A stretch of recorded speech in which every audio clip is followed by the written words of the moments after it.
مالك يوم الدين إياك نعبد وإياك نستعين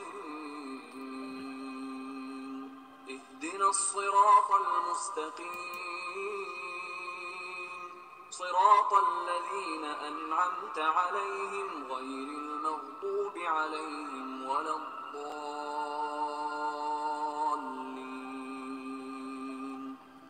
بسم الله الرحمن الرحيم ألف لام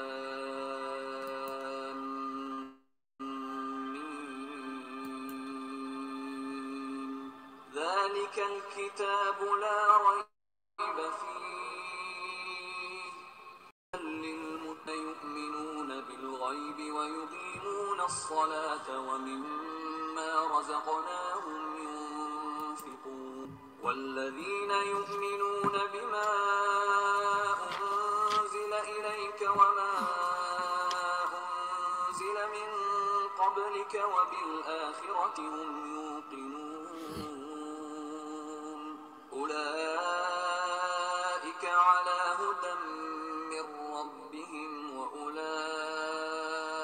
هم المفلحون إن الذين كفروا سواء عليهم أأنذرتهم أم لم تنذرهم لا يؤمنون ختم الله على قلوبهم وعلى سمعهم وعلى أبصارهم غشاوة ولهم عذاب عظيم ومن الناس من يقول آمنا بالله وباليوم الآخر وما هم بمؤمنين يخادعون الله والذين آمنوا وما يخدعون إلا أنفسهم وما يشعرون في قلوبهم مرض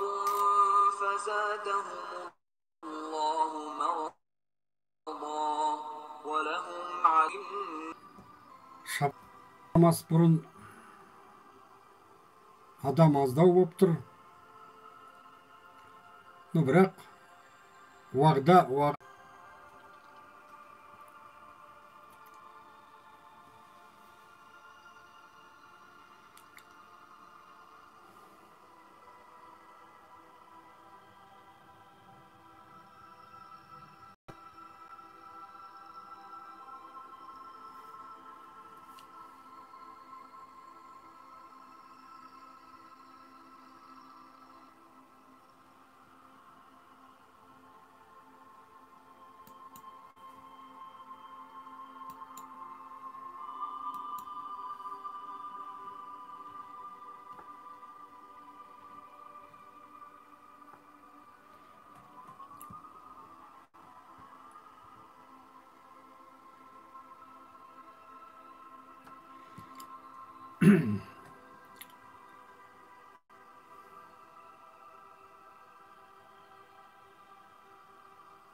жақсы бастай берейік енді. Бар мен базар. Өткен тікелей эфирімізде Жайна қарындасымыз осы Сайрамдағы Мариям анамыз Исаның шешесі ма деген сұрақ қойды. Мен оған кесіп айттым да, әдейі, чтобы кривотолк болмас үшін. Бірақ дегенменен бұл сұрақ ойланатын сұрақ. Өйткені жалпы алғанда Иса пайғамбардың апостолдарын қатты қуғынға ұшыраған. Содан Иса пайғамбардың бірнеше апостолы менен Мариям анамыз жаңағы Назареттен кетіп қалғанда, енді жан сауғалап кеткен ғой. Бірақ тарихта олардың қайда кеткені белгісіз. Дегенменен мына біздің Қазақстанның жерінде жалпы алғанда мынау жібек жолы бойынша барлық осы жаңағы ислам діні болсын, христиан діні болсын, сосын иудей діндері болсын, мына Индия, Қытайға қарай осы Қазақстанның жерімен өткен мына восточный Түркістан дейді ғой, восточный Түркістан. Сосын мына Тараз, бұл енді 9 жолдың торабы, барлық діндер осы жермен өткен. Қазіргі уақытта мысалы үшін Сириядан келген діндердің бәрі жаңағы Иран, сол христиан әлемінен келген діндердің барлығы қазақ жеріне аяқ басқан.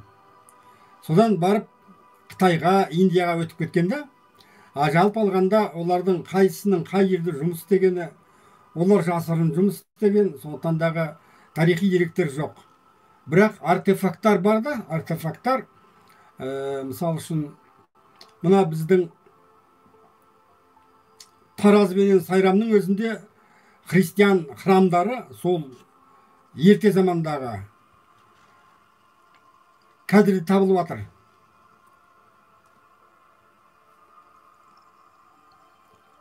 Жалпы алғанда мына буддизм, мына Будданың өзі сак болғандығында тарихи хабарлар бар да, тарихи деректер бар. Бірақ енді біздің ісіміз дін болғандықтан мен тарихқа көп тоқталмайын деп едім, дегенмен де онсыз болмайтын секілді. Бұл сұрақтар қайта туындай береді. Сондықтан да осы жерде бір жауап беруді жөн көрдік та. Сондықтан дағы мына біздің жаңағы оңтүстік жеріменен өткен христиан апостолдарының еңбектері зор болғанда, сондықтан да былайша айтқанда мен сіздерге айта кетейін, енді ұнаса да, сіздерге ұнамаса да, жалпы алғанда Тәңір діні, христианның діні өз екі жолмен тараған. Біреуі Византия арқылы Ресейге келген, екінші веткасы осы біздің Түркістан, Тараз арқылы қазақ жеріне және келген, екі тараптан келген. Былайша айтқанда екі тараптан. Сондықтандағы Византиядан келген христиан діні өзгерістер ұшырап келген Никей соборында. Ол жерде үлкен дау болған. Бұл қандай дау дейсіздер ғой? Бұл жаңағы Мәриям анамыз Құдайдың әке шешесі ма, жоқ Христостың шешесі ма деген талқы болғанда, содан жаңағы Нестор деген дінтанушы сол айтқан, жоқ ол Құдайдың анасы емес, ол Христос вообще адам деген секілді. Бірақ жаңағы Никейский соборда Исаны Алланың бір ипостасиясы қылып қойғандықтан олар жаңағыларды қуғынға түсірген. Олардың да бет алып табан тіреген жерлер осы біздің қазақтың жерлері. Иса ан жерде екен, Иса мын жерде екен, ондай менде дерек жоқ, және де ондай айтып та керек жоқ. Бірақ та апостолдардың іздері бар да, апостолдардан. Матайдың мысалы үшін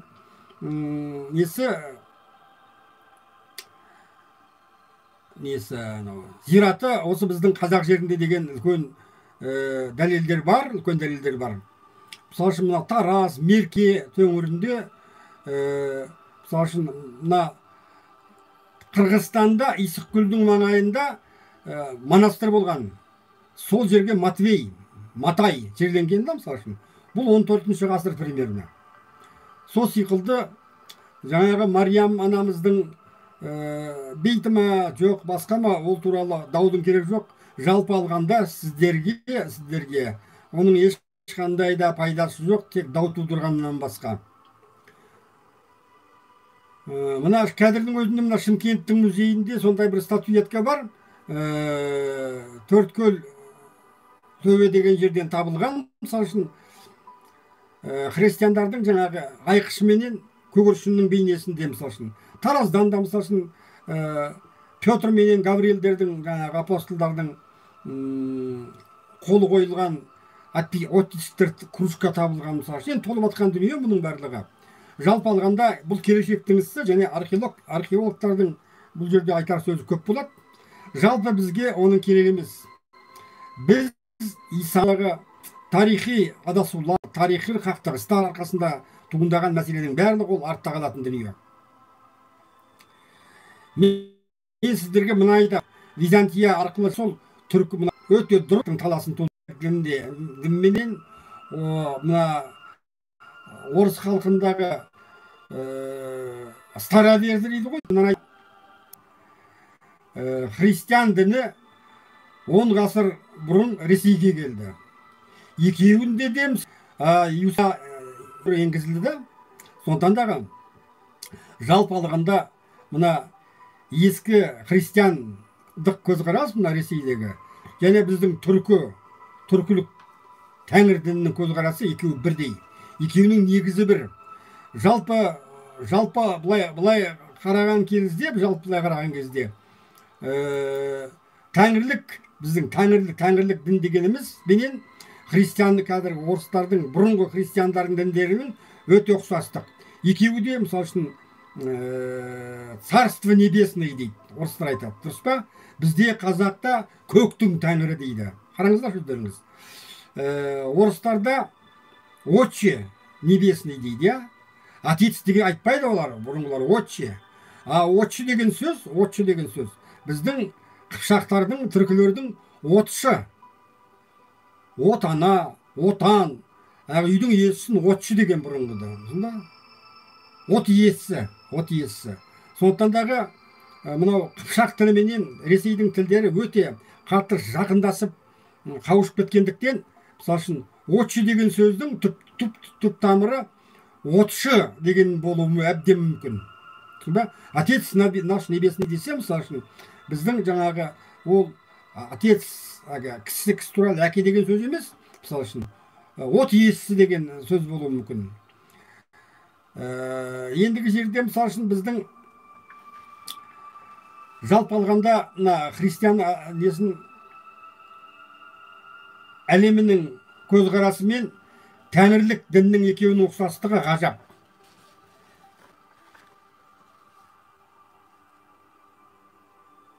Екеуінің плохой соединение деп жатыр ғой. Екеуінің ұқсастығы ғажап. Тәңірлік дінде де сондай бар. 4 тарап, түсіндіңіздер ме? Көк, шығыс, батыс және қап.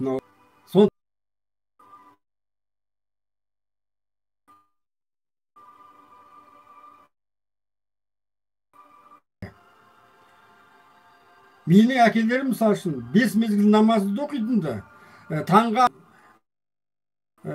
кие деп түсінетінді. Одан жаңағы старовериларында да тура сондай мәселе бар.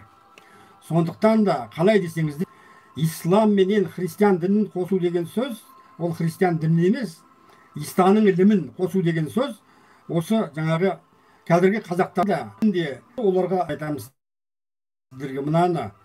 Ислам келгеннен кейін Исаның тәңір ілімін түсінбеді.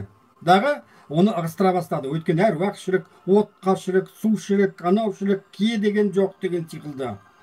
Тура сондайды Ресейде де істелді. Түсіндіңіздер ме? Олар еще онымен қосып жаңағы Исаның өзін Құдайдың ұлы қылып жіберді. Ал бірақ сол апостолдардың сондықтан да мен сіздерге Исаның ілімінің орыстарды жақсы білген. Түгенбай, Светой, Түгенбай сөзін тобықтар түйін айтсам, мысалы үшін мен.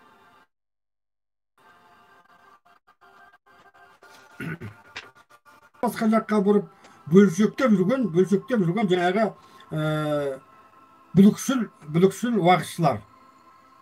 Әр дінді өздеріне қалыптастырып, өздеріне икемдеп алған. Жалпы алғанда, мынау Тараз, Мерке, Сайрам өңірінде, мысалы үшін, Исаның апостолдарының келуі, ол тағында тәңір діннің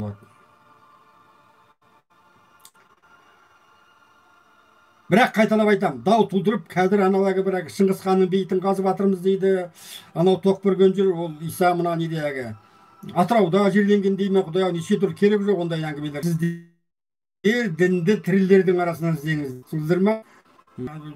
Оны мен айтайыншы. Қазақ даласы ойлайсыздар ма? Не даму? Отец наш небесный деген там қайталап атқан дұрыс негізінде естеріңізде болсын.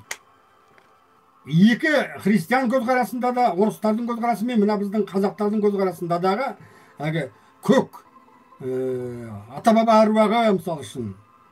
Тіпті мынаны қараңыздар. Біздер мысалы үшін жаңағы баба тастар.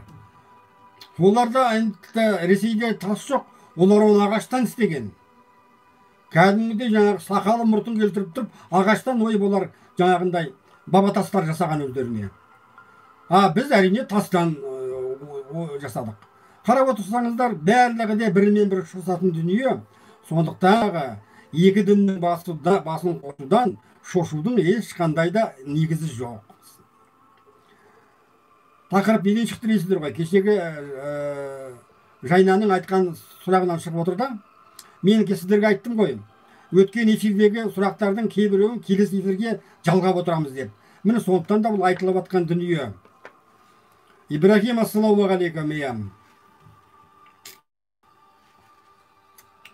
Ислам тәңір дініменен негіздес. Бұл екі халық өмір бақи біріне бірі. Мен кеше айттым ғой кімге? Әмірәлиев мырзаға тек коммунизмнің кезінен емес, арғы түбінен іздеңіз деп. Міне соған да пример келтіргім келіп отыр сіздерге. Міне жалпы алғанда Алла тағала не нәрсенің істеу үшін, қандай да адам нан пісіру үшін оның бірер сағат бұрын қамырын илеп қояды. Сол сиқылды біздің тарихи орнымыз, халқымыздың салт дәстүрі барлығын ұштастырып келіп, Алла негізге қалақ қояды, негізін қалақ қояды. Біз қазақ халқы осындай бас қосудан өткенбіз уже. Қазіргі қазақ деген халық қайдан пайда болды? Бұл тікелей жаңағы моңғол тектес тайпаларменен түркі тектес қыпшақ басқа тайпалармен қосылып, екі этностың қосылуынан пайда болған қазақ деген халық. Түп тамыры тегі жаңағы түркілік қыпшақтардан шығады. Көрдіңіздер ме? Енді біз жаңағындай Алтын Орданың төңірегінде жаңағы орыс тамырлармен қосылып, жаңа бір үрдісті діни көзқарасты, Құдайдың алдындағы өзіміздің немізді біз алға жылжуымыз керек қой. Түптің түбінде адамзат, бірақ ол ұлтқа айналу керек. Түсіндіңіздер ме? Ол Құдайдың айтқаны рас, мен сіздерді ұлттарға, нелерге жараттым, біріңді бірің тану үшін деп. Бірақ түптеп келгенде біз жұмаққа барғанда баласының басы Құдайымыздың бірлігі көруіміз керек. Түсіндіңіздер ме? Неге жалпы бұндай сұрақ жиі туындайды? Біз оғында араб тілінде сөйлесеміз бе? Еврейлер айтады мысалы үшін. Айналайындар, о жерде жүректің тілімен сөйлейсіңдер бәріңіз, түсінесіздер ме? Бірақ тіл жүректің тілі. Ал жүректің тілі не тіл? Жүректің тілі рухтың тілі. Сондықтандағы түктен ұсақ түйек болмасаңыздар, мелочными не будьте, пожалуйста. Түсінді ме? Бұлай достойны кішкене ірі көзқараспен қарасаңыздар, өздеріңіздің ерекше бір тұлғалықтарыңызды білдіріп. Бір семізге сатқан базардағы қатындар болса, бірақ халықпыз, бірақ адам атаның баласымыз біз. Біртіндеп сол халықтар бірін бірі танып, өздерінің ішіндегі жақсы дәстүрлерін, адамшылық қасиеттерін, сенімдерін біріктіру керек. Сендер бөліп әкете береміз. Біз қазақ өзімізге ұйғыр кетсін, доңған кетсін, анау кетсін. Ат төбеліндегі қазақ, сен қайда бармақсың сонда?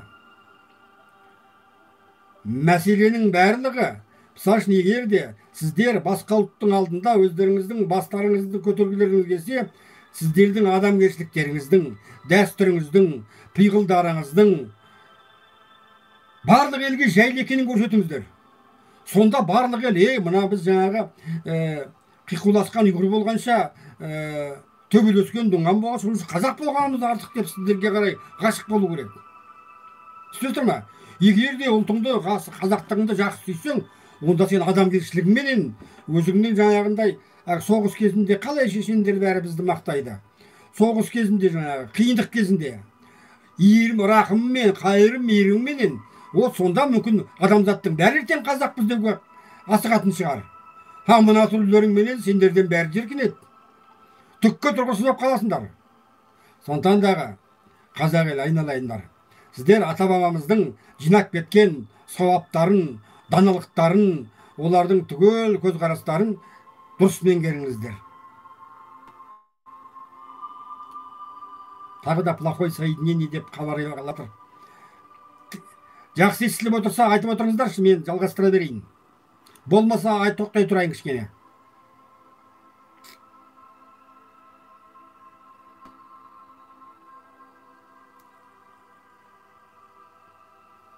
Тимур, хабар беріңдерші. Жақсы жазылып жатыр ма?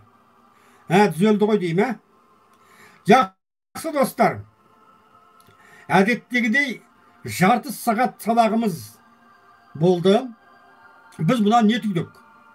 Біз бұдан жаңағы Тәңір дініменен, Тәңір діні сеніміменен, Исаның ілімінің бір екендігін сіздерге айттым мен. Түсіндіңіздер ме? Өйткені исламнан бұрын қазақ қайдан Тәңірде болды. Ал тәңіршілік как раз сол жаңағы Исаның апостолдары анау қашып отырып жаңағы жібек жолыменен мына біздің осы Восточный Түркістанға жаңағы қайталап біраз Индияға апостолдар да бар. Тәңірлік көзқарасымызбенен Исаның ілімі сәйкестігін айтайын деп отырмын мен сіздерге. Сондықтан да былай қарағанда Исаның іліммен исламның шариғатын біріктіру деген сөз. Ол мысалшасында ислам мен Тәңір дінінің басын қосу екеуі бірдей нәрсе. Асылқан, ассаламу алейкум. Қайталап айтамын. Одан шошымаңыздар. Исламның ілімі ол Тәңірдің ілімі, көк Тәңірдің ілімі. Түсіндіңдер ме? Міне тәңіршілер орталарында болса, олар соны түсіну керек. Әйтеу бірдеңе шығара бермей. Қайталап айтамын. Екі діннің басын қосу, ислам мен жаңағы Мұхаммед пенен Исаның ілімінің басын қосу. Ол былайша айтқанда ислам мен тәңіршіліктің басын қосу деген сөз. Өйткені тәңіршілік ол Исаның ілімімен сәйкес келеді. Возможно, сол жаңағы жасырын келген апостолдар сол Тәңір дінін бізге әкпеген мүмкін, олар да болуы мүмкін. Бірақ біздің тәңірлік көзқарасымыз одан да ерте қалыптасқанын сіздер жақсы білесіздер.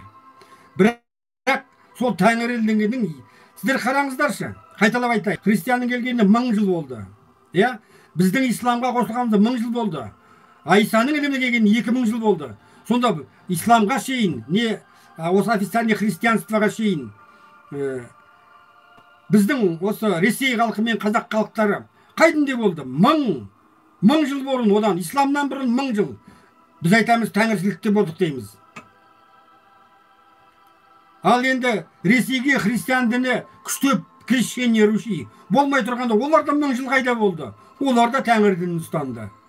Олар да жаңағындай отқа, суға, көкке бәріне өздерінің ілтипаттарын білдіріп, Отче наш небесный деп болған, дух предков деп. Міне, сондықтан дағы бұл жерде әрине Тәңір діні исламнан қыспақ көрді.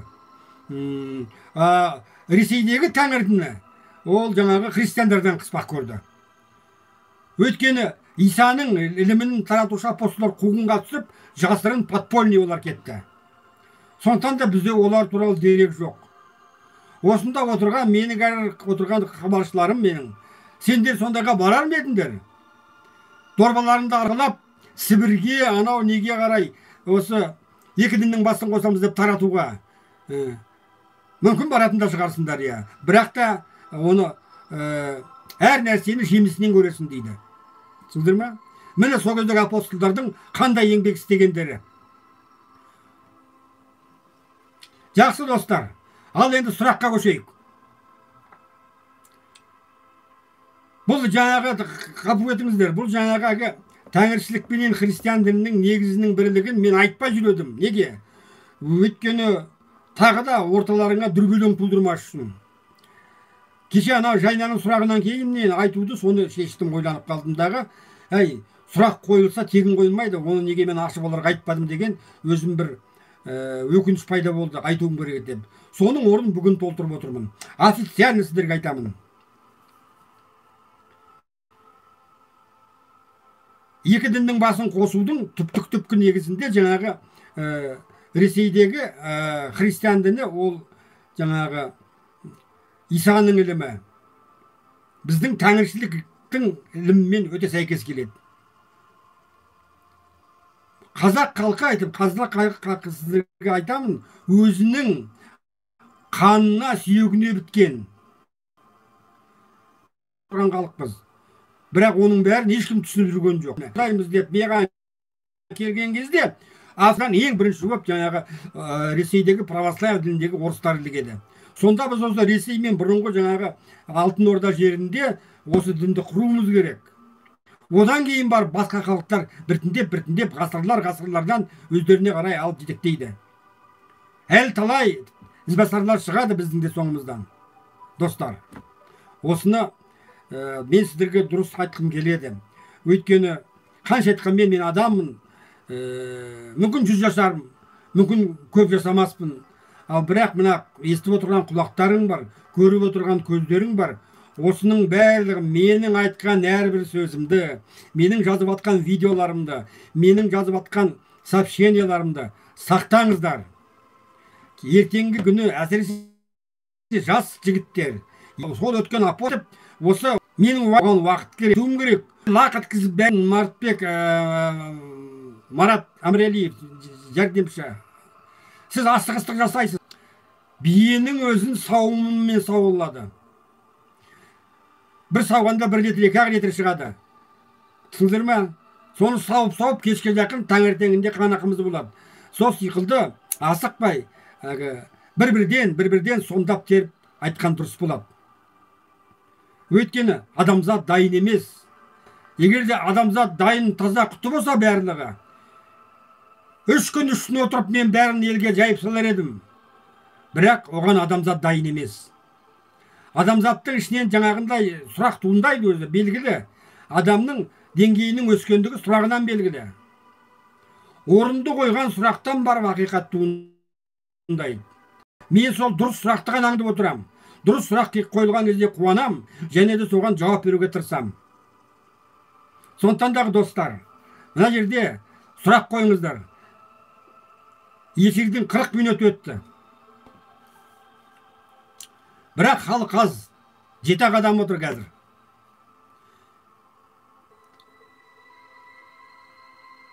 Дұрыс, анда-сонда маған айтып отырыңыздар. Эфирдің жақсы естіліп жатыр ма, естілмей жатыр ма деген сиқылды. Құр далаға айтқандай болмайын. Достар, сұрақ қойыңыздар. Менің айтарым көп сендерге. Бірақ мен сендерге қайсының іштеріңе сиятынын білмей отырмын ғой. Сол сұрақтарыңа ғана жауап берем мен. Сендердің сұрақтарың маздап жанған, отқа салған шоқтай болады. Менің айтқан уағыздарым жалынды болсын десеңіздер, оттыққа от сап отырыңыздар. Отын алып. Ол сіздің сұрақтарыңыз. Қайда сұрақтарыңыз, достар? Кейбіреулер айтады, сұрағыма жауап бермейсің дейді.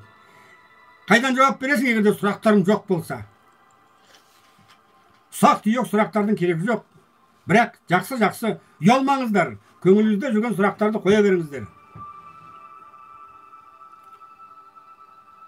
Мен ренжітті ойламаңыздар. Мен ренжіту қиын.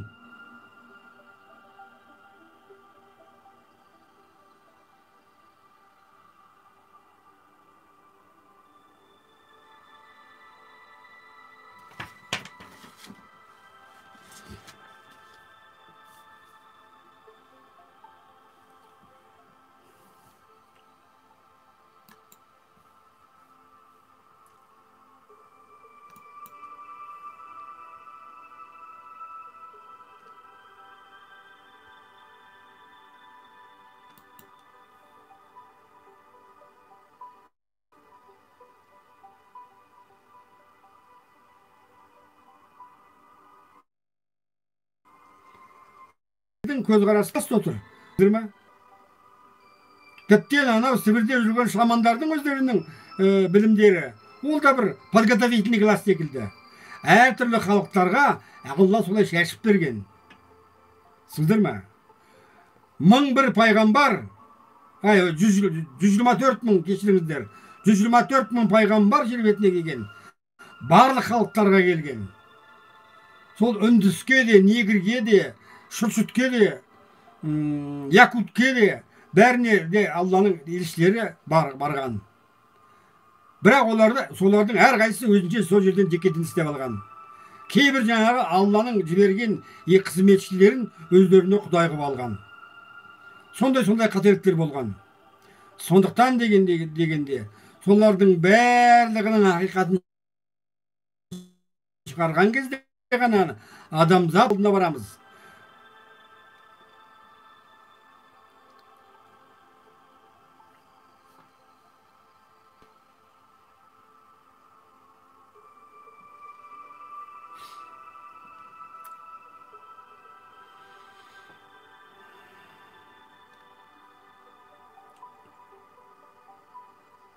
Сонымен сұрақ жоқ, үнтіңіз отырсыздар ғой, ә?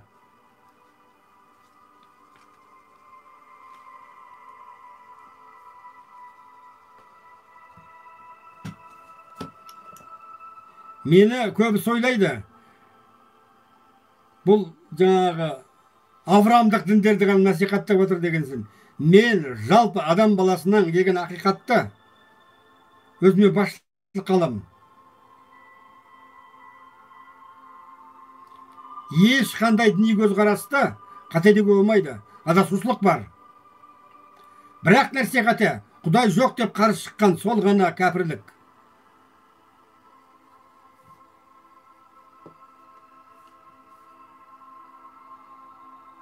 Және менің ол қызметім барлық діндердің басын қосу емес, именно сол жаңағы Иса мен Мұхаммедтің ілімі, қайталап айтамын.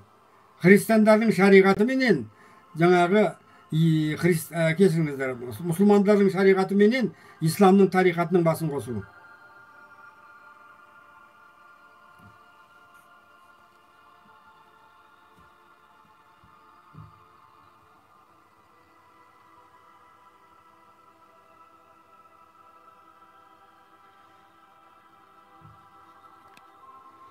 Енді ол мағзұм Тимур. Жын мен адамның енді екеуі де Құдайдың жаратқан дүниесі. Осы дүниеге. Біреуі топырақтан жаралған, біреуі оттан жаралған. Сондықтан дағы екеуі бірдей болмыс емес. Түсініңіздер ма? Мен дейді, жер бетінде жын мен адамдарды жараттым дейді, құлшылық үшін Алла айтады.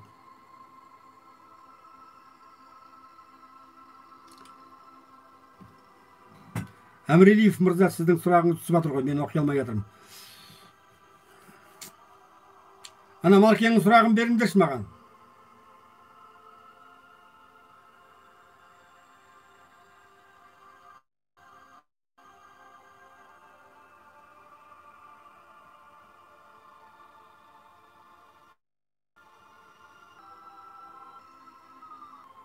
Жер бетінде болған.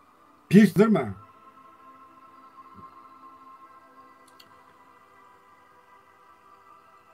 Жындар негізі оттан жаратылған.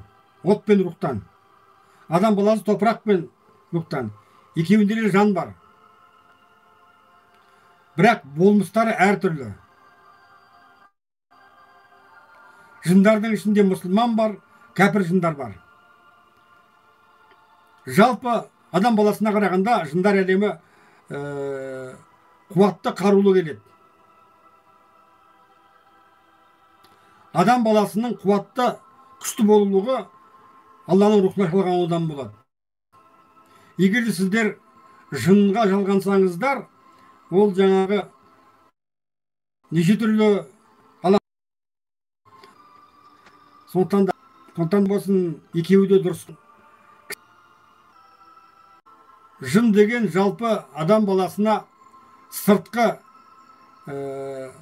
фактор бойынша әсер ететін рухани күштер. шайтан ішкі фактор бойынша әсер етеді. Жалпы жын болсын, шайтан болсын, барлығы да Алланың алдында қызметші болып есептеледі. Және де олардың жақсылық, жамандық істеуі де Алланың рұқсатымен болады. Бірақ Алла ешкімге барып жамандық істе деп айтпайды. Олар автоматически өздері істейді. Олар өте өздерінің білімдеріне дайындалған.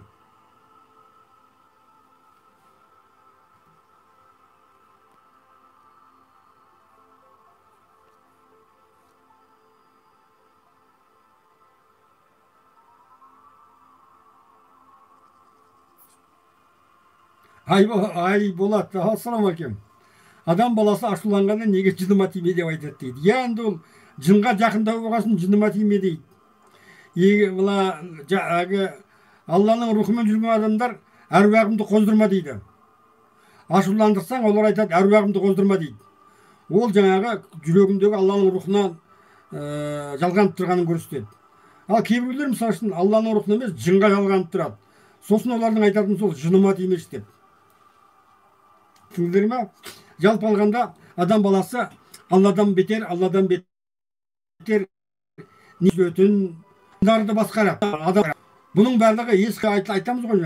Балқыс деген әйел патшаның тағын алып келгендер деген Африт деген жын айтады.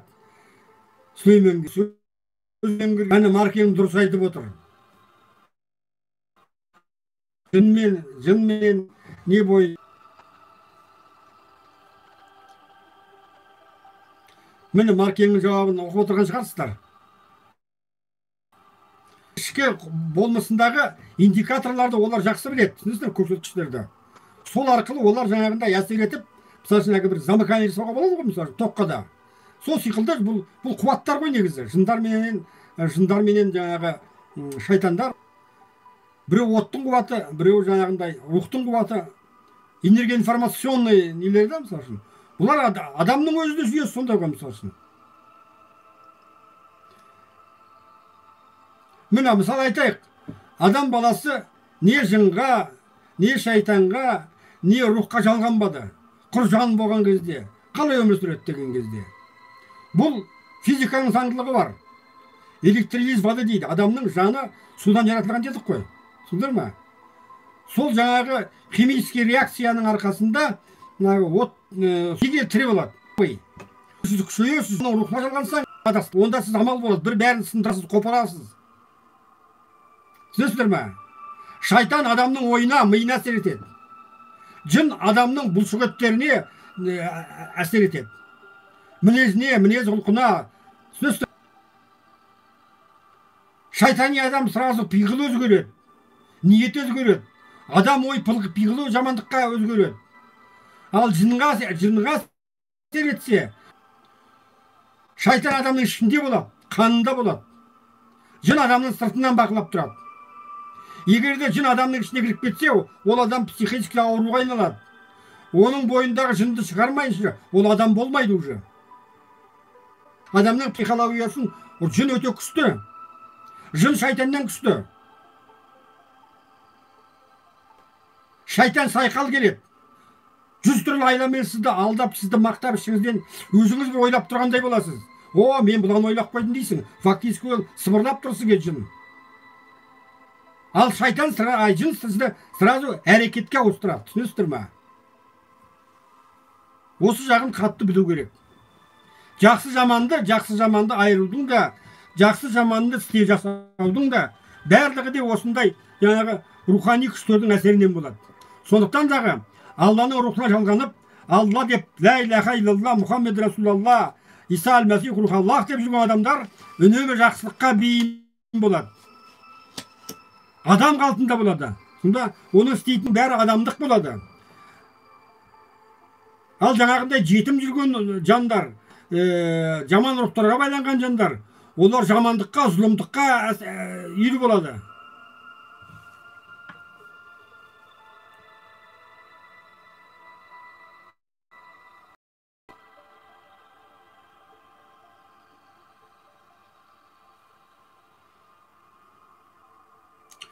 Ибрахим бауырым, Бекет ата жұрттың көзінше аспанға ұшады өзі сопылық ілімінде. Я, бірақ енді ол жалпы алғанда ашық аспанға ұшты деген ол өтірік. Ешқандай да не олай көрсетіп істемейді. Бірақ та жалпы Бекет атаның бір мезгілде Меккеде болуы, не жаңағындай өзінің жер астында болуы, өзінің бекетінде, ол шындық, ол басқа. Жалпы алғанда әр адам солай. Түсіндіңіздер ме? Мынау қазір квантовая физиканың дәлелдегені бойынша сіздер, мысалы үшін, егер де сіздерге Алланың назары тұрмаса, назарында болмасаңыздар, Алланың бақылауында болмасаңыздар, сіздер бір мезгілде болмасам, мысалы үшін мен сіздер көзімше шүрістер, ол дәлелденген дүние. Ондай әулиелер көп. Мысалы үшін мынау құмайтасы дейді ғой, құмайтасы. Сол саралағаздың балапанынан шықты дейді. Мысалы үшін, ондай тазылар аңды қуған кезде көзіңше жүгіріп отырады. Бірақ сенің көзің таса болған кезде, ол қыр астынан өткеннен кейін, адам баласы көрінбейтін жерде, то есть сен бақыламайтын жерде, олар жаңағы телепатиялық неменен жаңағы жасайды да, қозғалыс. Бір сәтте екі-үш төбеге ауысып кетеді. Естеріңізде болсын, қандай әулиенің әрекеті адамның бақылап тұрған кезінде болмайды. Адам бақылаушы болмаған кезде ғана жаңағы ол өзінің есін жасайды. Мысалы үшін енді ол грубо, бірақ енді фокусниктер мысалы үшін. Ол фокусын қалай жасайды? Адам бақылай алмай қалған кезде жасырын.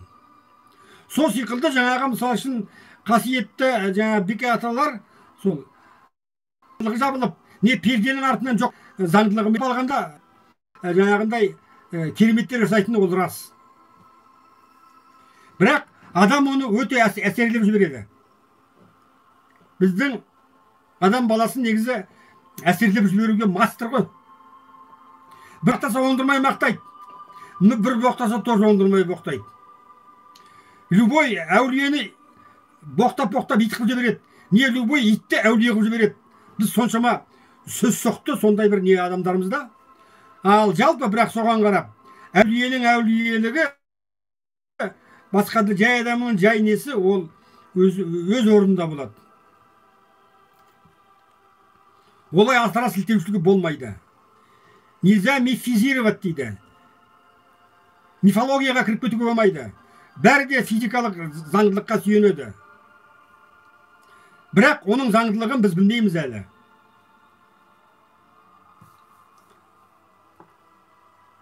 Біз Алланың ғылыми теориялық заңдылықтарының 0,0%-інде асқан жоқпыз әлі, осы біздің ғалымдар. Өйткені барлық әлемнің несінде заңдылықтың.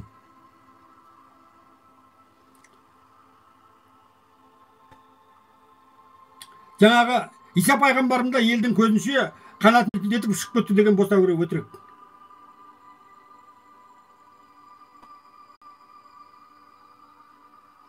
Тағы қандай сұрақтар бар, қоя беріңіздер.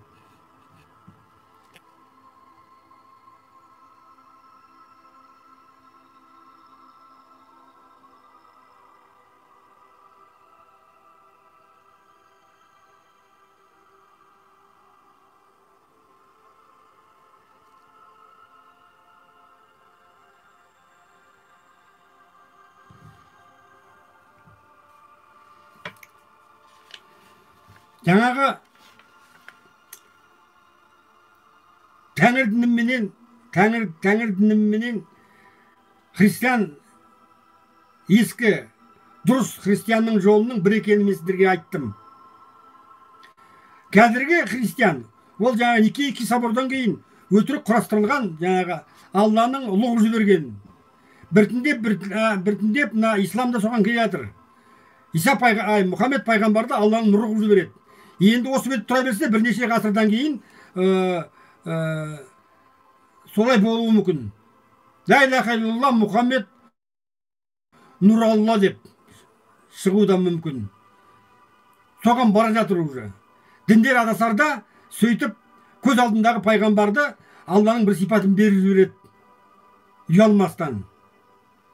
Уматтарына кіргізіп, сондай нұры болып кететін вначале бая болды. Түсіндіңіздер ме? Міне сол исламның қателігін, Алланың бір сипатын, адамдық сипат қылып жібергенін исламда уже қайталауға әзір. Получается, айтады ғой бізде, ол қарапайым араб болған деп. Ол уже қарапайым араб емес. Ол уже қанаты бар. Мұхаммедке ештеңені теңеуге болмайды екен. Мұхаммед өзінің көзінің тірісінде айтқан. Егер де Мұхаммед Алланың құлы емес, нұр десеңдер болды. Сендер христианнан адасушылықта бірінші орынға шығасыңдар.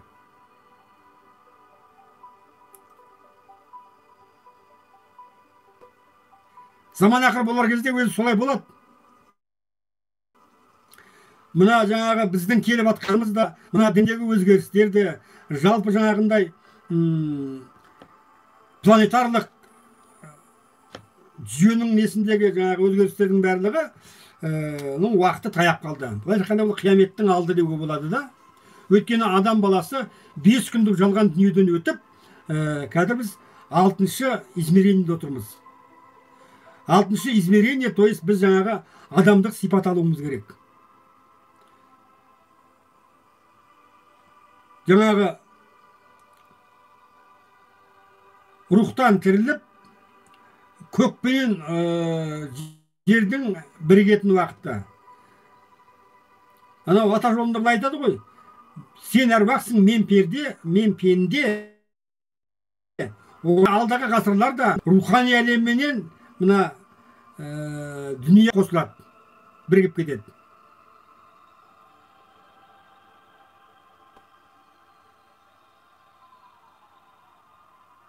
Әгі өлі болып тұрып тірі болу, тірі болып тұрып өлі болудың заманы сол келе жатыр. Келді уже. 12-ші жылдан бастап уже цикл өзгерді. Бұрын бұлай еді ғой. Ойланып сөйле дейтінді.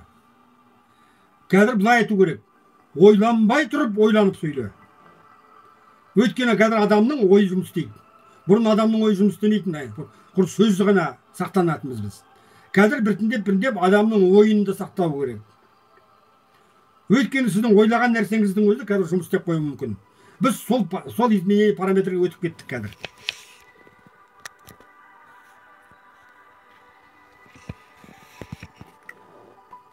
Батырай отырып жатыр екен. Қандай сұрақтар бар, достар? Эфир бәрі жақсы істеп тұр. Кішкене қыздырсаңдаршы теманы. 1 сағаттан өтіп кетті уже.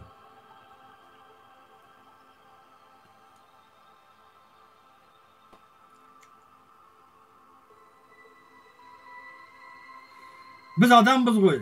Біз жоқтан бар істейтін емеспіз. Все новое, хорошо забытое старое дейді.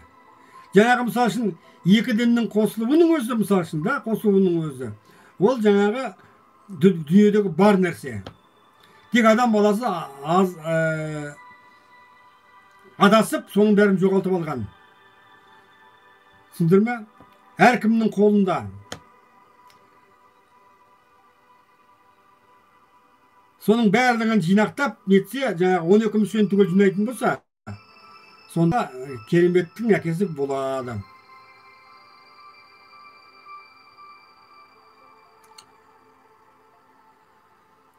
Жалпы қияметтен қорықпаңыздар.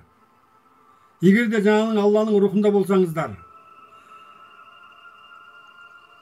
Қорқыныш. Алласыз, Алланың нұрынсыз,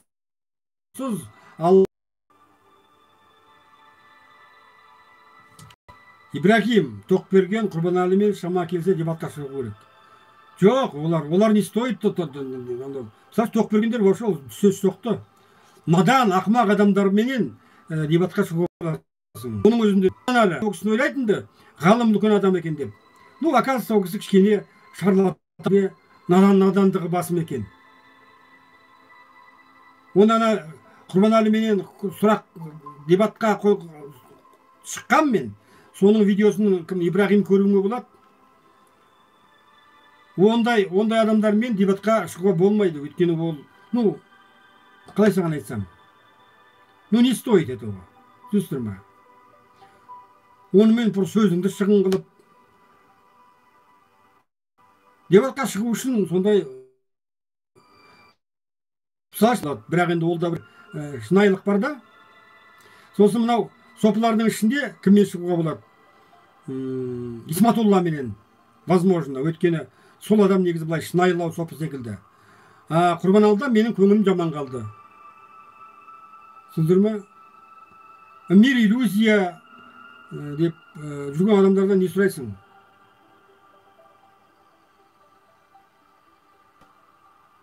Ондай адамдармен шығам деп абыройынан айырыласың. Сенің айтқан сөзіңді түсініп, сен және оған дұрыс жауап бере алатын адаммен шығу керек.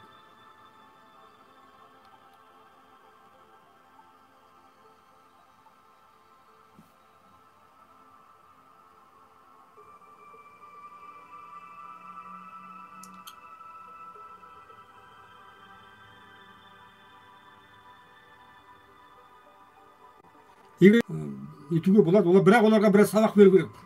Кішкене сабақ беріп, былай аздап космический не жасаса, олар нормально әрі қарай әкетуі мүмкін. Енді мына Құрбанәлі деген адам, ол мысалы үшін білетін, шариғаттың заңдылығын жақсы білетін адам. Но басқа шаг влево, шаг вправо, ол кісіде білім жоқ. Тоқберген жалып, әйтеуір интернеттің уақыты Google аман болсын деп жүрген адамдар ғой. Мына Құрбанәліден не шығалуға болады, мысалы үшін бұл кісіден? Мүфти не молла имам жақсы шығады. Әйтеуір шариғаттың заңдылығын, намазды оқытып, елді бастап, оған келеді. Бұлай терең білімге келген кезде ол кісінің жарқы келмейді. Көбінекей үлкен пірлердің қасында жүріп қалған адамдар ғой. Жаңағы айтып тұрмын ғой, ол кісіге үлкен мнением басқаша болатын да. Осы кейінгі бір хабарласқаннан кейін мүлдем көңілім қалып қойды.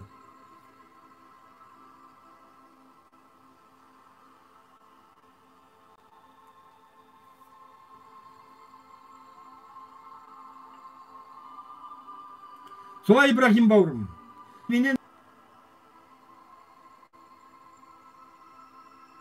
Ол мен өзімді мақтап отырғаным емес.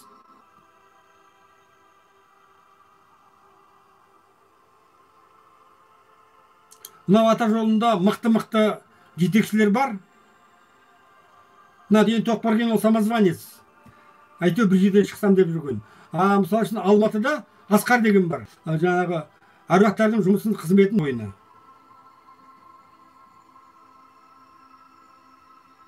Сосын ана Омар Жалел деген адам. Енді онымен дебат емес, онымен бір пікірлесуге болады. Жалпы өткені Абайдың көзі тіремес қой әттең. Сол мына Абайдың жалпы даналық сөздерін бәрін жақсы меңгерген жігіт.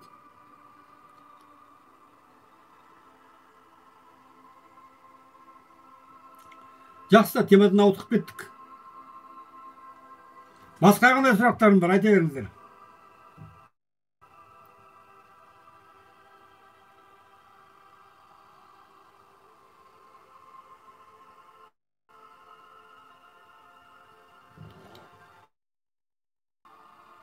Айтып қояйын, мен мынау ислам ғұламалары муфтияттағы сосын барлық уағызшылармен тікелей хабарласқам.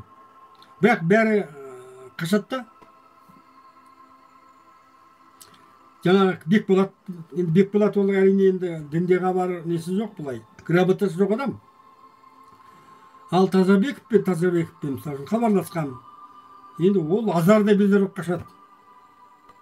Жылға мен қашады, мені ұстай алмайды қалдым, бірінші рет. Мені блокқа салады да қашады.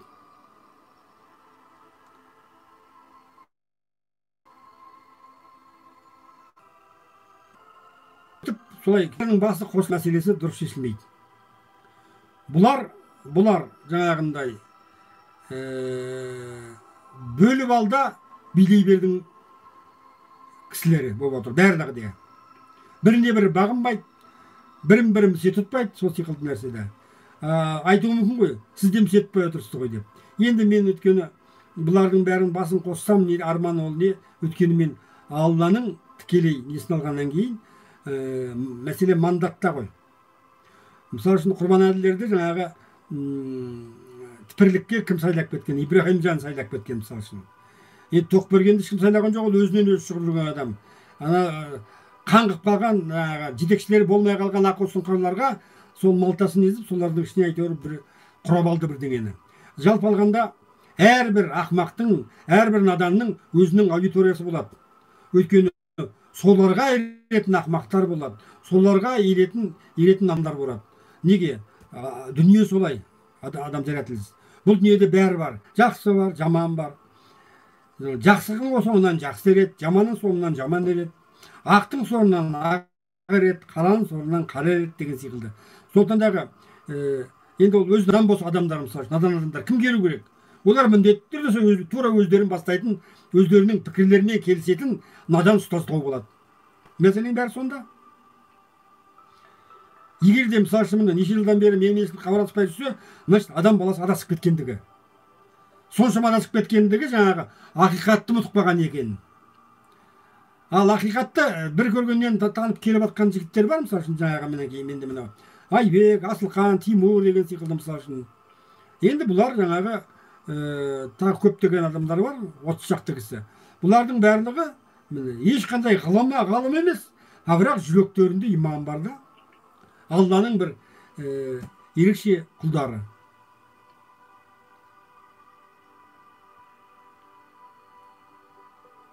Осы прямой эфирде неге екенін деймін, рахым жоқ, рахым. Ол да жаңағы миғраждан сабақ алған, тылсым дүниенің сырын біліп жүрген адам. Мынау мінекей орталарында Марат Әміреев деген адам отыр. Бұл кісі енді уағыздың бәрін кеш бастаған әттең. Бірақ тылсымнан үлкен хабардар алған, енді соның өткізіп алған уақыттың бәрін ету үшін асығыстық істейді. Олай асығып керек жоқ, бәрі орында болады. Не нәрсенің болсын, болар уақытында дәл болады, ол бізге байланысты емес. Оны Иса пайғамбар айтқан. Бұл заман ақыр заңдағы көрсетілген әрбір үтір орындалмайынша болмайды. Түсіндіңдер ма? Йота дейді. Жазбаларда жазылған сызықшаға шейін орындалмайынша ақыр заман болмайды. Соны бір медет қылып қойылғаныңызға болады. Алланың жазмышындағы нәрсенің барлығы дәл уақытында болады. Ешкім оны ілгерілете де кейіндете алмайды. Сондықтан біз адамбыз, асығамыз. Ананы бүйту керек, мынаны сөйту керек деген секілді. Кім тоса білсе, сол бәрін уақытында ала да біледі. Кто умеет ждать, тот все получит вовремя дейді. Сабыр түбі сары алтын дейді. Ол Құранда да солай жазылған. Алмат Асанов, ассалаумағалейкум бауырым. Мына жаңағы жәрдемші ағаларымның информациясы бәрі өте мықты.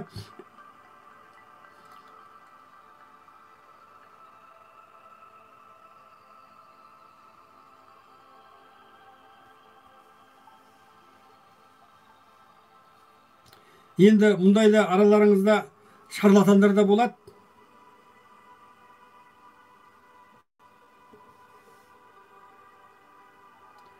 Енді бұның барлығы адами факторлар ғой, адами факторлар болғасын солай болады.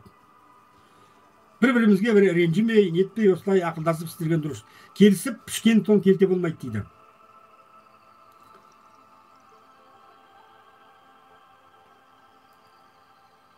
Уақыда құдайсы 2 сағат отырамыз дегенбіз. Әлі жарты сағаттай уақыт бар. Сұрақ қойыңыздар, сұрақ қойыңыздар.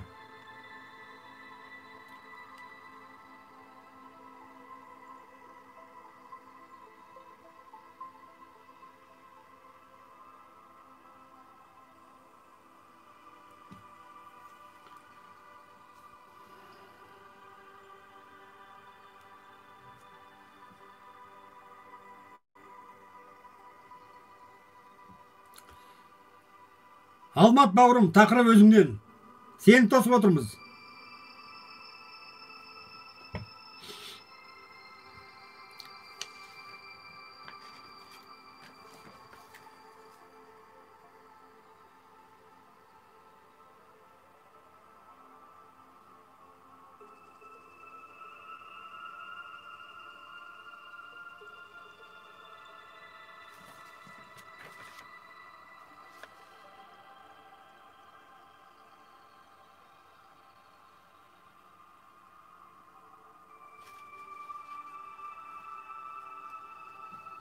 Достар, сұрақ қойыңыздар.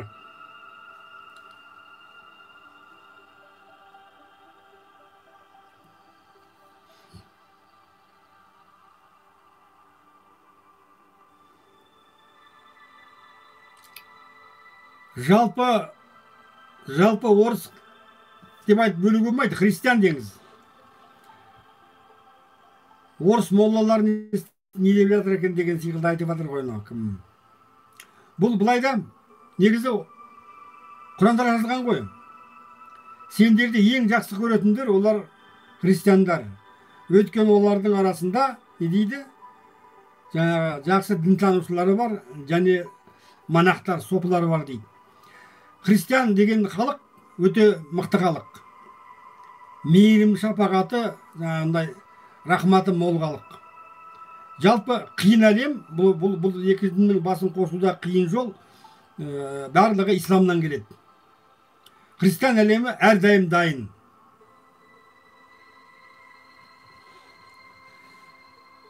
Әзірше біз оларға тікелей шығып көргем жоқ, бірақ негізі мен осы 30 жылдың ішінде талай олардың ортасында болдым. Жалпы олар өте дайын.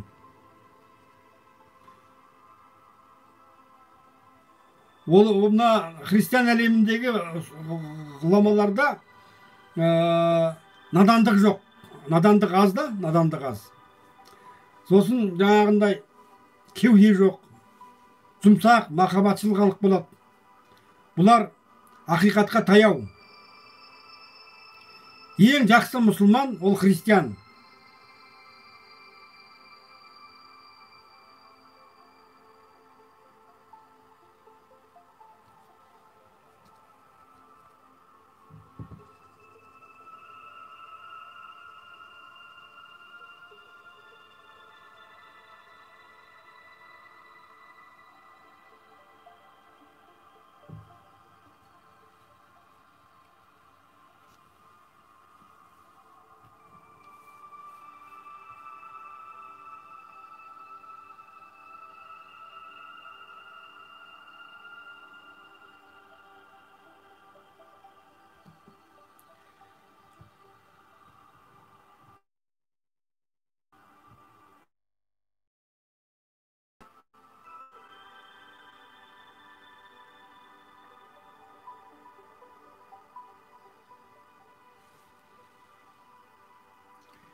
Асхат бауырым, бақсылар туралы сұрақ қойып жатсың ғой. Бақсылардың бәрі мұсылман жынға бағына ма?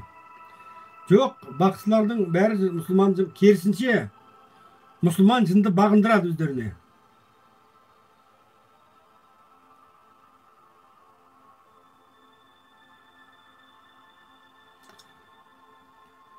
Я, әруағым бар деген дұрыс. Олар жаңағы бір күтім бар менен біреу бұл әруақ әлемінің тотемі.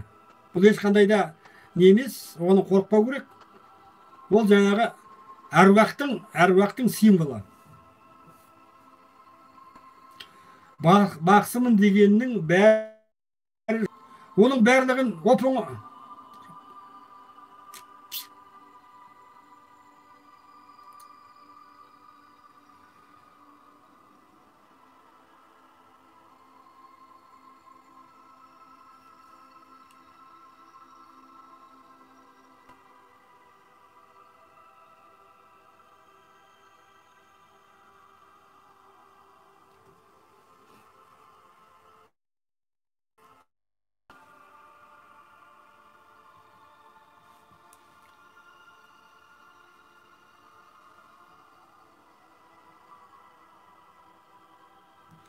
Тосып отырым, интернет айналып тұр.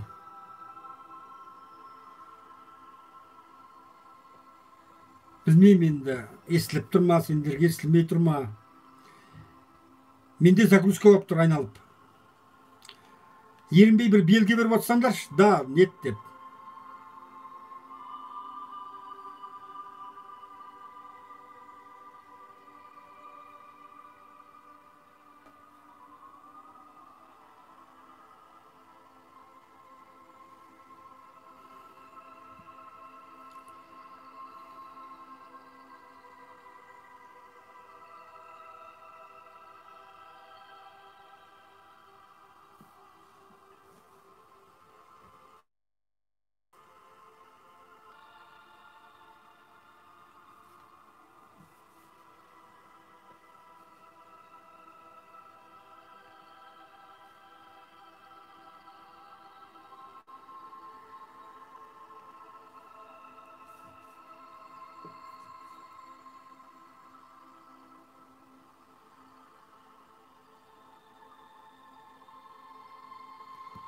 Мен сені түсінбедім, не деп отырсың, Алмат?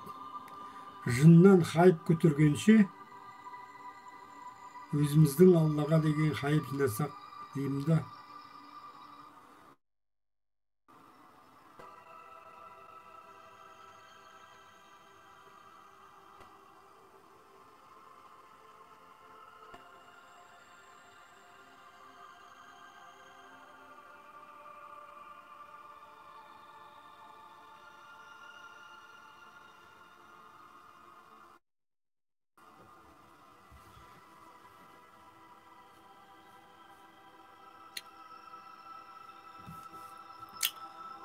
Достар, мынау айналып жатыр, білмеймін, загрузкада тұр. Естіле ме, естілмей ме, айтыңдаршы.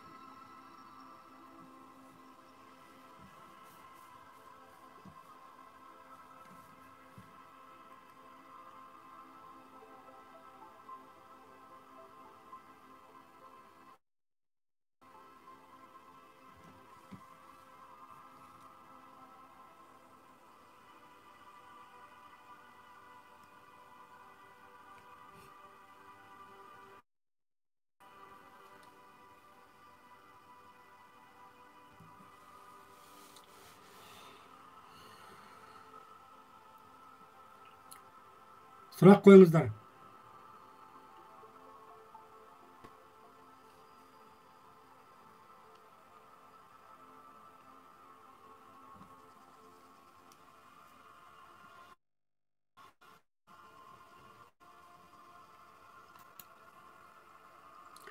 Тимур не болып отыр?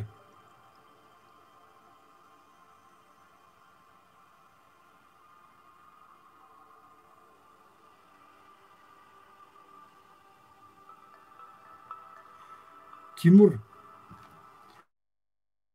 мынау айналып тұр менде.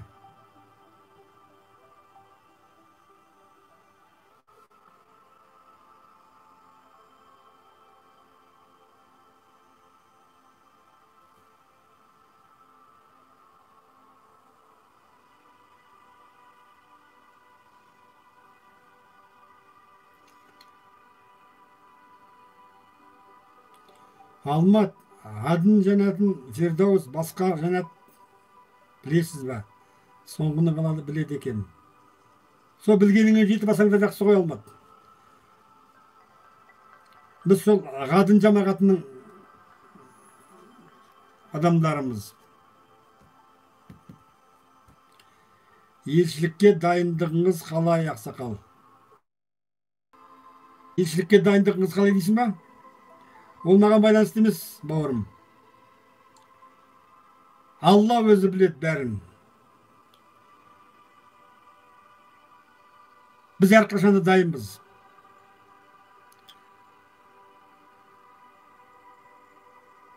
Дұрыс. Онда мен загрузка болмай тұр, тосып жатырмын соны мен. Алмат бауырым, солай. Сол адын Фердауыс жанатына жете алсаң, соғанда тәубе ederсің.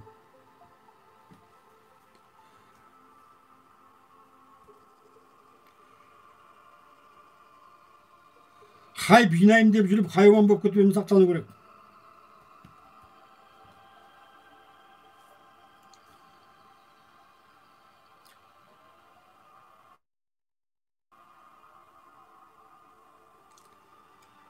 Негізі Алланың ісі баянды ғой, Алланың ісі.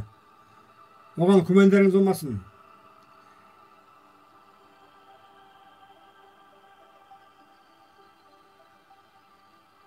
Алла нені қаласа сол болады. Біз жеңеміз, екі діннің басын қосыламыз деді ма, ол болады. Менімен болсын, менсіз болсын, ол болады. Және Алла керекті деңгейде өзінің елшілерін дайындайды Алла.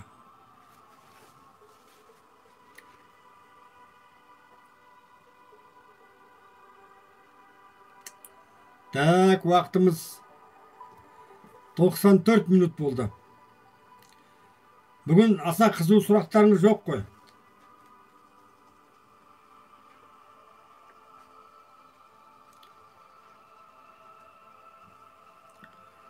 Кісіде аздау болып тұр бүгін.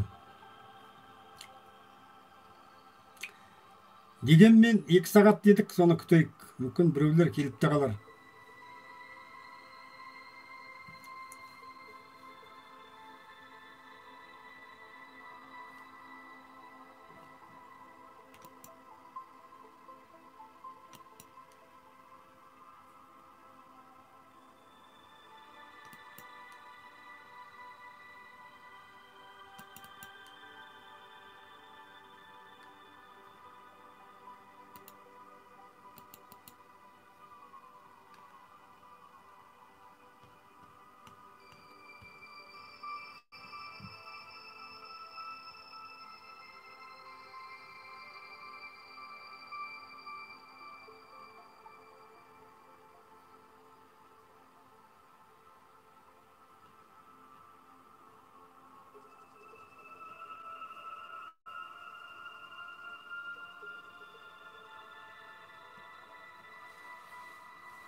ألا إنهم هم المفسدون ولكن لا يشعرون وإذا قيل لهم آمنوا كما آمن الناس قالوا أنؤمن كما آمن السفهاء ألا إنهم هم السفهاء ولكن لا يعلمون وإذا لقوا الذين آمنوا قالوا آمنا وإذا خلوا إلى شياطينهم قالوا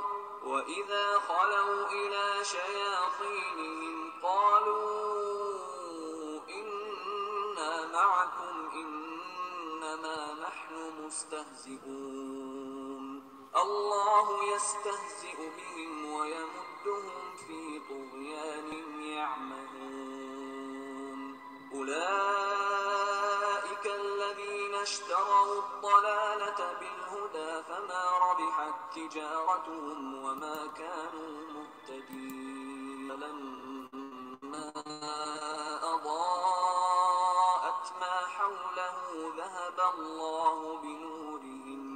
ذهب الله بنورهم وتركهم في ظلمات لا يبصرون صم بكم عمي فهم لا يرجعون أو كصيب من السماء فيه ظلمات ورعد وبرق يجعلون أصابعهم في آذانهم من الصواعق حذر الموت والله محيط بالكافرين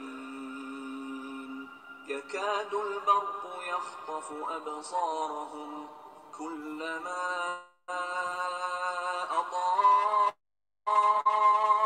لهم مشوا فيه وإذا أظلم عليهم قاموا ولو شاء الله لذهب بسمعهم وأبصارهم إن الله على كل شيء قدير يا أيها الناس اعبدوا ربكم الذي خلقكم والذين من قبلكم لعلكم تتقون الذي جعل لكم الأرض فراشا والسماء بناء Мына жер сұрақтар түсіп отыр ма?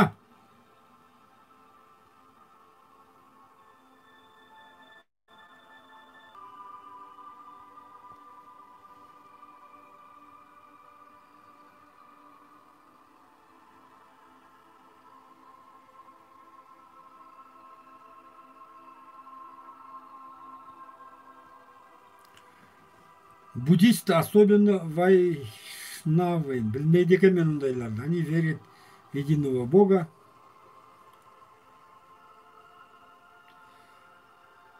Тимур, кто верит в единого Бога, все попадают в рай. Что их ждет у Бога? Их всех ждет благо. Сұрақ қойсам бола ма дейді Алмат. Жерге түкірген күнә бола ма дейді. Алмат бауырым, жер бәрін көтереді. Елге түкірме. Елге түкірме. Жерге не істемей жүрсіңдер. Ол бәрін көтереді. Алдағы уақытта жоспарыңыз қандай? Қазіргі жоспарым Алла амандығын берсе ұйықтап демалу.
Так.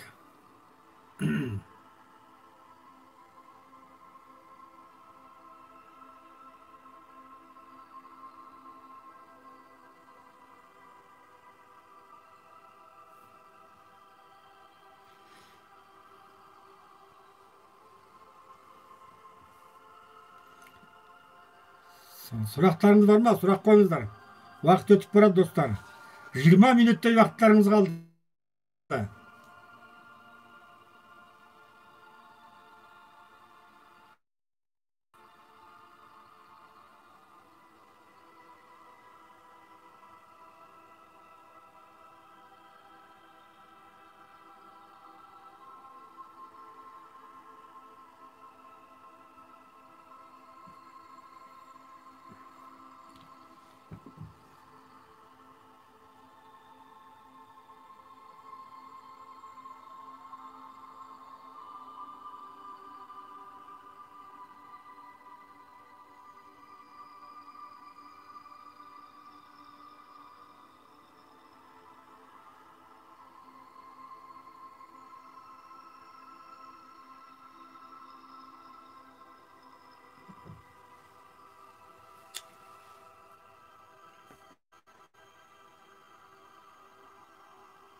Так, қане көрейік, не бар екен.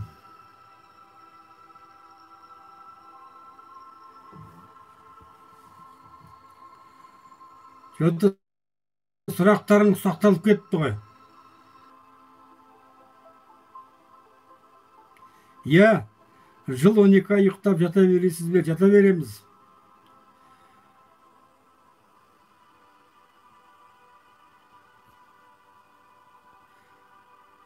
Ұйықтайтын кезде ұйықтау керек. Ұйықтамайтын да кез болады.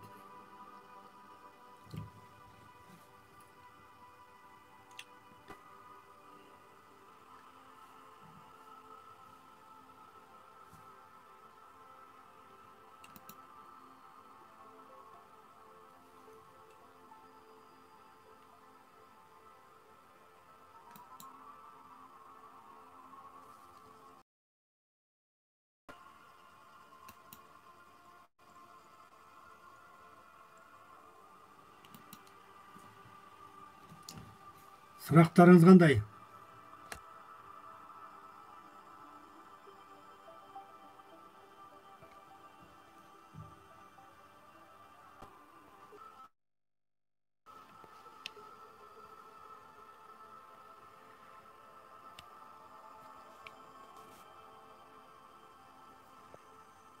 Так, сұрақ қойыңыздар.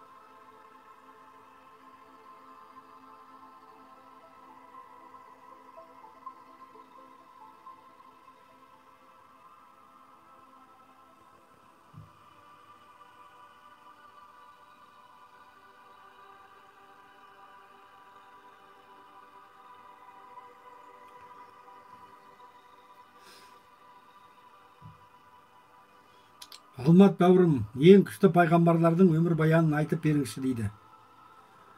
Оның бәрін оқы, Гуглден ашсаң бәрін табасың. Пайғамбарлардың баянын білу үшін мешітке барыңдар.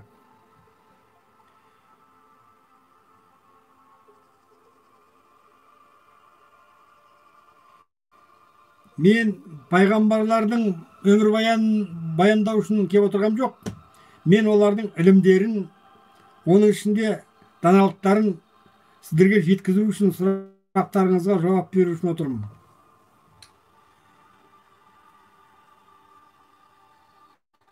Олардың өмір баяндарының бәрі күшті болады. Ең күшті деген жоқ ондай. Ең күшті пайғамбар деген болмайды. Олардың дәрежесі Алланың алдында белгілі. Сендер үшін пайғамбарлардың бәрі бір, елшілердің де солай. Олардың арасынан жол іздемеңдер. Олардың бірін күшті, бірін мүшті деп айтпаңдар.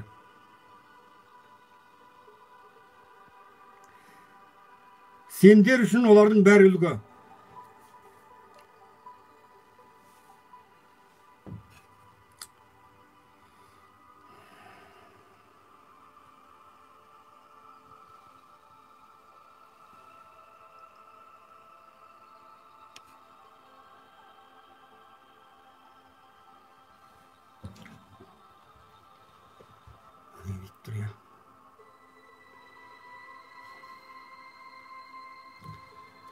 Соны не болдық?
Мұхаммед Кәрім,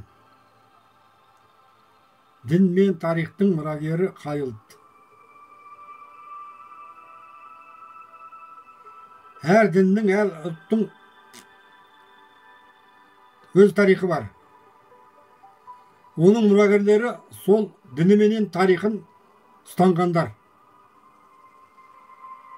Кімнің ұрпағы соның бәрін ұстанды, солар. Қандай іс жасаған жауап керек, Мұхаммед Кәрім бауырым.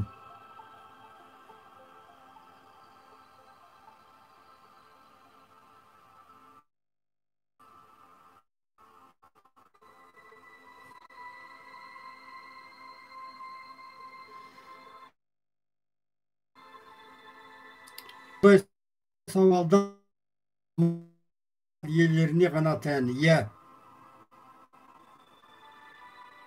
Құрбанәлі Ишан не қылды? Сізбен қосылатын ойы бар ма? Оны Құрбанәліден сұрау керек. Жалпы алғанда Құрбанәліге байланысты емес. Әрине, осы істің бәрінің алдында сол сопылар жүру керек. Негізі жалпы шариғаттан тарихатқа өтуге сопылардың үлестері зор болады. Ол Құрбанәлі болса да, болмаса да болады.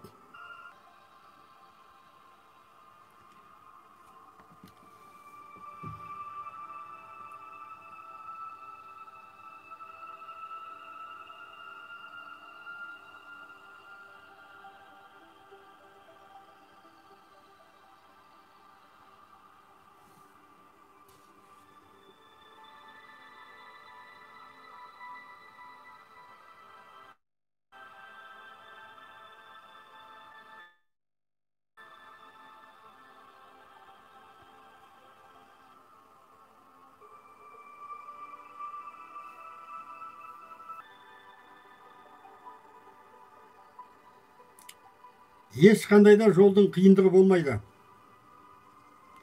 Бәрі ниетіңе байланысты.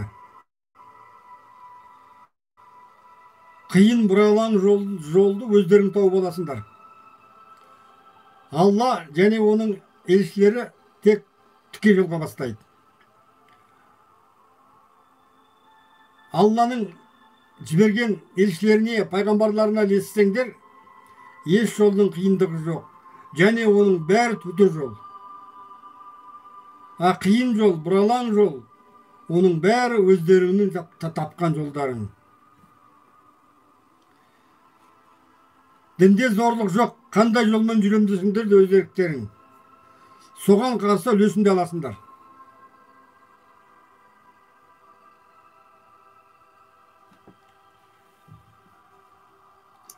Алла бәрінің пиғылыңды оқып біліп отырады. Сондықтан да қазақ айтады, неге жақсы болмайды әрбір кісі, болдырмайды Құдай ісі.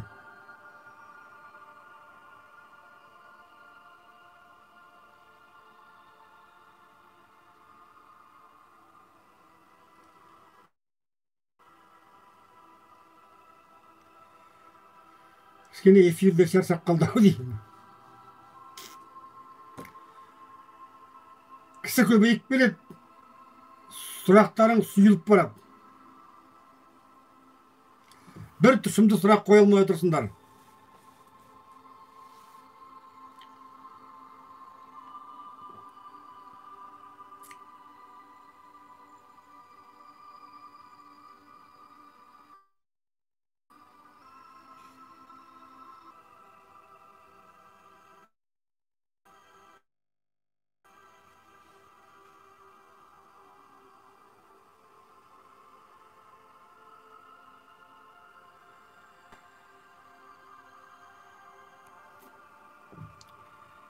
Әй, Мұхаммед Кәрім,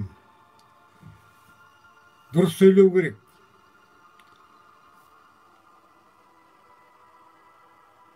Құранда тікелей жазылған.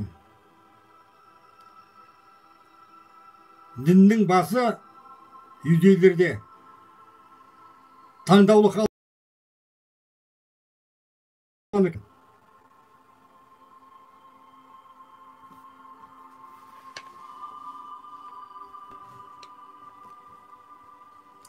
Жалпы дін жеке халықтың басын болмайды.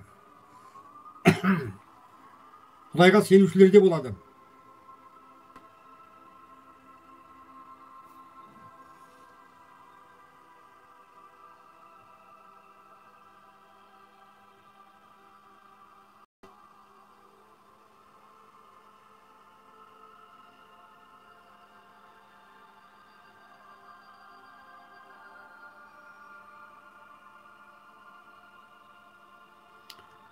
Енді немене, қашса, Құран қашса, үнемі Құран оқи бер.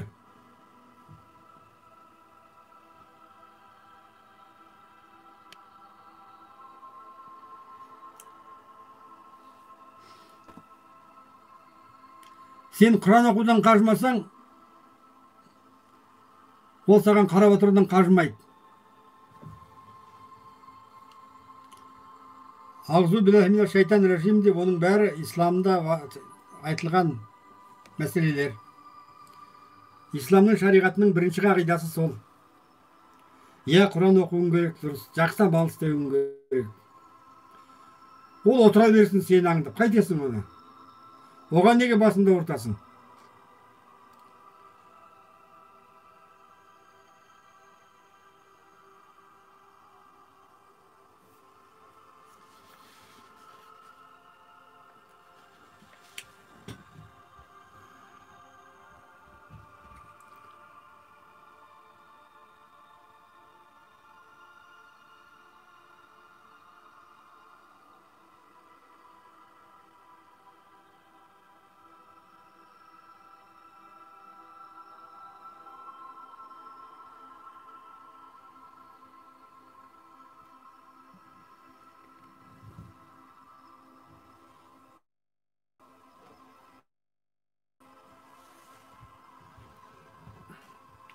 Жалпы, мына бүгінгі қойып отырған сұрақтарынан шайтанның азғырына ілігіп жүргенін көрініп тұр негізі.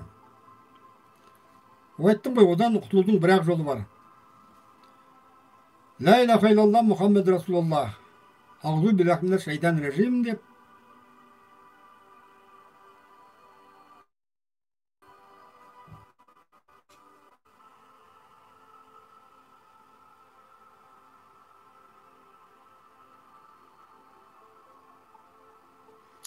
Негізі сақ болуың керек. Үнемі дәрет алып, бісмиллахыңда аузу биллахи минаш шайтанир режим деп айтып сөйтіп жүрсең, ешқандай қорқатыны жоқ.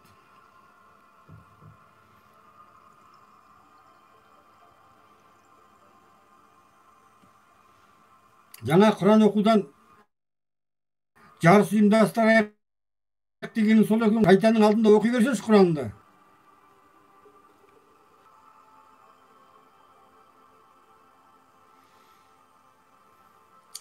Есіңде болсын, ол саған үнемі қарап отырады. Сен оны көрсең де, көрмесең де, ол сені көрмейтін жерден көреді. Қайта тәубе де, Алла саған оны көрсеткеніне. Сақ жүретін болдың енді. Құдай сақтансаң сақтайым дейді. Жалпы ол саған көрінбесе де есіңнен шығарма. О, сен үнемі солардың бақылауындасың.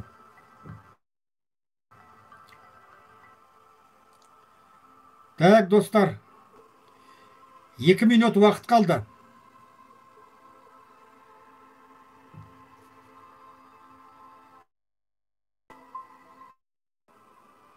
Шайтани болды деймін көбісі.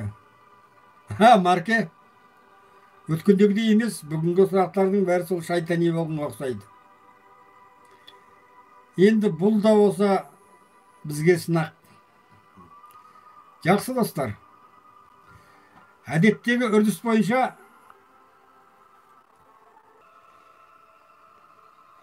елге бата. Құз бен құздың арасы көпір болса екен-ай. Екі елдің арасы тату болса екен-ай. Екі діннің арасы біреу болса екен-ай. Әруақтың қолдауы тіреу болса екен-ай. Жау мен жаудың арасы кепіл болса екен-ай. Екі намаз арасы нәпіл болса екен-ай. Дос пен достың арасы мақұл болса екен-ай. Дау-дамайдың арасы ақыл болса екен-ай. Алыстардың арасы жақын болса екен-ай. Екі сөздің арасы нақыл болса екен-ай. Жаман жақсы арасы алшақ болса екен-ай. Құрбылардың арасы қалжақ болса екен-ай. Қоңыр шайдың үстінде сарымайды жағатын бауырсақ болса екен-ай. Туысқанның арасы бауыр болса екен-ай. Тіл мен жақтың арасы жауыр болса екен-ай. Сал боп жатқан аурулар тәуір болса екен-ай. Қыстан аман ел шығып сәуір болса екен-ай. Келіндердің арасы бесік болса екен-ай. Бай жонжардың қалтасы тесік болса екен-ай. Түрмелердің есігі ашық болса екен-ай. Азаматы еліне ғашық болса екен-ай. Қызмет ету ел үшін әр жігіттің қолында кәсіп болса екен-ай. Қыдырдары ұрпақ болса екен-ай. Аллаху акбар. Жақсы достар, амандықта көрісейік. Келесі тікелей эфиріміз демалыс күні Құдай қаласа. Сағат түнгі 10 менен 12-нің арасы болады да. Негізі сұрақ дайындап келіңіздер, кішкене жауапкершілікті күшейтіңіздер, елге таратыңыздар. Мерлан Аппырмайғы. Мерлан Дүйсенбаев. Айналайын.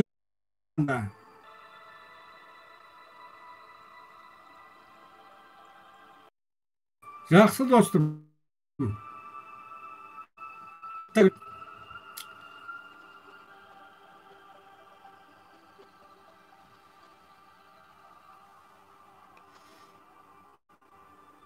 Хайlallah Muhammed Resulullah. Nesihullah.